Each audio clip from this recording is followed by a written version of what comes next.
में आपका स्वागत है।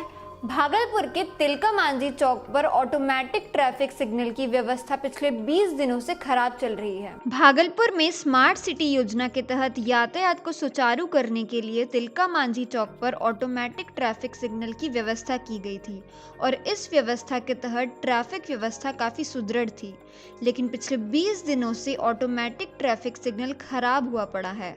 ट्रैफिक सिग्नल को ठीक नहीं कराया जा रहा है, जिससे ट्रैफिक कंट्रोल के साथ साथ शहर में जाम की बड़ी समस्या पैदा हो गई है। इतना ही नहीं, ट्रैफिक कंट्रोल के लिए लगे पुलिस जवानों को ऑटोमेटिक ट्रैफिक सिग्नल के खराब होने के कारण काफी परेशानी उठानी पड़ रही है। नगर निगम प्रशासन इस मामले पर सुस्त रवैया अपनाए हुए है। से स्मार्ट सिटी बना है तब से ये फर्स्ट टाइम भागलपुर में रेड लाइट लगा हम लोग के सुविधा के लिए। ये मैक्सिमम 25 से 30 दिन से ऊपर हो गया है, जो कि अभी तक ख़राब है। इसके कारण हम लोग को अभी बहुत दिक्कत होती है। भागलपुर नगर निगम के सभागार में आगामी वित्तीय वर्ष के बजट को लेकर सामान्य बोर्ड की बैठक हो रही है। भागलपुर नगर निगम के सभागार में आगामी वित्तीय वर्ष के बजट को लेकर सामान्य बोर्ड की बैठक हो रही है।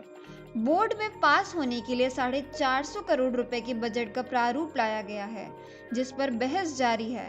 नगर निगम के इतिहास में पहली बार नगर आयुक्त की अनुपस्थिति में बजट पास करने की प्रक्रिया चल रही है। बैठक में मेयर सीमा साहा, डिप्टी मेयर राजेश वर्मा, उप नगर आयुक्त सत्येंद्र वर्मा समेत सभी वार्ड के पार्षद मौजूद थे। बजट में 7.5 लाख रुपए के विभागीय कार्य कराने के मामले पर जमकर बहस हुई।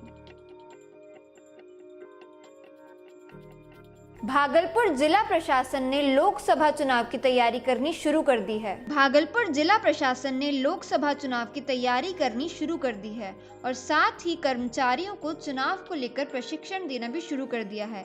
इसी कड़ी में जिला स्कूल के सभागार में निर्वाचन कार्य और ईवीएम को लेकर निर्वाचन विभाग की ओर से प्रशिक्षण दिया गया। अंगिका न्यूज टीवी को फेसबुक पर लाइक और यूट्यूब पर फॉलो जरूर करें और हमारी ये वीडियो पसंद आने पर इसे शेयर भी करें।